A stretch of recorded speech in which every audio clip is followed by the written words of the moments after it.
Hi everyone, welcome to our channel Chemistry SR. Those who are new here, myself Subbaraidu, I teach chemistry in simple way. In this video, we are going to solve a problem related to Raoult's law. Intermediate second year or 12th chemistry, the chapter solutions. ఇందులో మనం Raoult's law related problem solve చేస్తున్నాం. Important for board exams. Okay, so let's see. The problem is calculate the mass of a non-volatile solute. Its molecular mass is 40 grams per mole, which should be dissolved in 114 grams octane to reduce its vapor pressure to 80%. మనకి ఏం చేశాడంటే 114 grams octane తీసుకున్నాడు. ఇది solvent. అందులో కొంత mass ఉన్నటువంటి సొల్యూట్ని, ఈ non volatile సొల్యూట్ని add చేశాడు. ఎప్పుడైతే యాడ్ చేశాడో సొల్యూషన్ ఫామ్ అయిపోయాక ఆక్టేన్ వేపర్ ప్రెషర్ కాస్త ఈ సొల్యూట్ యాడ్ చేసి సొల్యూషన్గా కన్వర్ట్ అయిపోతూనే 80%కు తగ్గిపోయింది. అంటే సాల్వెంట్గా ఉన్నప్పుడు వేపర్ ప్రెషరు సొల్యూషన్గా మారిపోయేసరికి 80%కి వచ్చేసింది. బాగుంది. అయితే ఆ సొల్యూట్ మాస్ ఎంత, ఎన్ని గ్రామ్స్ వేసి ఉంటావు అది మెజర్ చేయమంటున్నాడు. ఓకేనా? సో రౌల్ట్స్లో బేస్ చేసుకొని ఎలా సాల్వ్ చేస్తామో చూద్దాం. సో మనకి ఇచ్చిన డేటా ఏంటంటే, మనకు ఇచ్చిన డేటాని బేస్ చేసుకొని మనం ఏం నోట్ చేసుకోగలమో చూద్దాం. First mass of solute, we have to measure it, right? W2 which is equals to question mark, అదే మనం మెజర్ చేయాలి. ఓకే, బాగుంది. Next molecular mass of solute, molecular mass of solute M2, it is given 40 gram mole inverse, 40 gram mole inverse. Okay, then weight of the solvent is given, octane is the solvent here, so mass of solvent, everadi octane. What is the formula of octane? Oct means 8 atoms kada, C8H18, this is the molecular formula of octane. So mass of solvent, that is equals to W1, which is 114 grams. Good. We need molecular mass of solvent. So molecular mass of solvent nothing but octane. Octane molecular mass ఏంటి? C8H18 కదా, atomic weight sum చేయాలి. Each carbon atomic weight 12 కదా, 8 ఉన్నాయి. So 8 into before that symbol is capital M1. So 8 carbons ఉన్నాయి, each carbon atomic weight 12 plus 18 hydrogens ఉన్నాయి, each hydrogen atomic weight 1, that is equals to 12 8s 96, ఒక 18 114 gram mole inverse. This is the molecular mass of octane. So solute to solvent weights are noted, molecular weights also. ఇప్పుడు మనకు vapour pressures note చేద్దాం. Vapour pressure of solvent say octane it is equals to P0.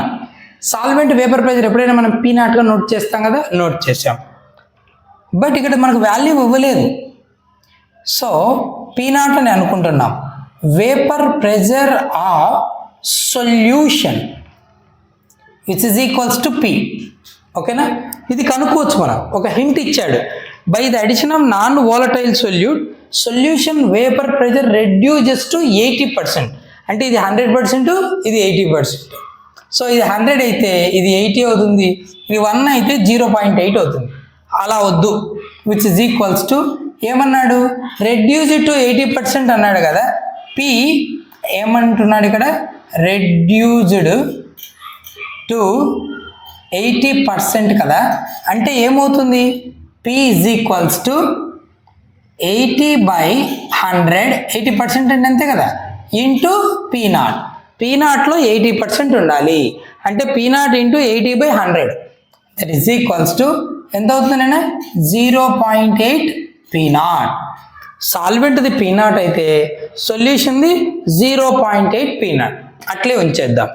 ఇప్పుడు మనం Raoult's లా use చేసుకుని ఏం చేయొచ్చు అంటే we know from Raoult's law the formula P0 minus P by P0 is equals to W2 by M2 into M1 by W1. ఇదే కదా formula for dilute solutions. So P0 అంటే P0 value ఏం లేదు. P0 minus P అంటే ఎంత వేయచ్చు 0.8 P0 0.8 P0 by P0. So P0 అలాగే ఉంటుంది which is equals to W2 తెలీదు మనం మెజర్ చేయాలి, M2 ఇచ్చాడు 40 గ్రామ్స్ ఇంటూ M1 ఎంత 114 గ్రామ్స్ బై W1 అది కూడా 114 గ్రామ్సే. M1 W1 molecular weight same. ఈ రెండు క్యాన్సిల్ అవుతానేనా. ఇక్కడ చూడు 1 P0 ఇది 0.8 P0. 1 P0లో నుంచి 0.8 P0 లెస్ చేస్తే ఎంత వస్తుంది 0.2 P0 బై డినామినేటర్లో P0 ఉంది. సో P0 గెట్స్ క్యాన్సిల్ 0.2 ఉంటుంది. ఇటువైపు ఏముంటుంది W2 by 40. ఓకేనా. సో ఏమొచ్చింది ఇక్కడ 0.2 is equals to W2 by 40. మనకు కావాల్సిన W2నే కదా. So therefore W2 is equals to ఇటు పంపించి 0.2 into 40 which is equals to 40లో 10తో మల్టిప్లై చేస్తే 2 అవుతుంది. 2 4 ఎంత అవుతుంది 8 grams. So this is the mass of non volatile solute which is added to 114 grams of octane so that its vapor pressure reduces to 80%. ఓకేనా. So ఇది మనకు ఇచ్చిన ప్రాబ్లం, దీన్ని సాల్వ్ చేసే మెథడ్ ఇది. వేపర్ ప్రెజర్ వాల్యూస్ ఇవ్వలేదు, hint ఇచ్చాడు solute add చేయడం వల్ల 80%కి తగ్గింది. సో ఇనీషియల్గా P0 అనుకున్నాం, రెడ్యూస్ టు 80% కాబట్టి P0 ఇంటూ 80/100 వేస్తే we get P value, substitute చేసాం. Finally we got the mass of solute required to be added to the solvent to reduce its vapor pressure to 80%. Hope you understand. Keep watching for more videos. If you have a doubt, feel free, do leave a comment. That's it for today's video. See you next. Thank you.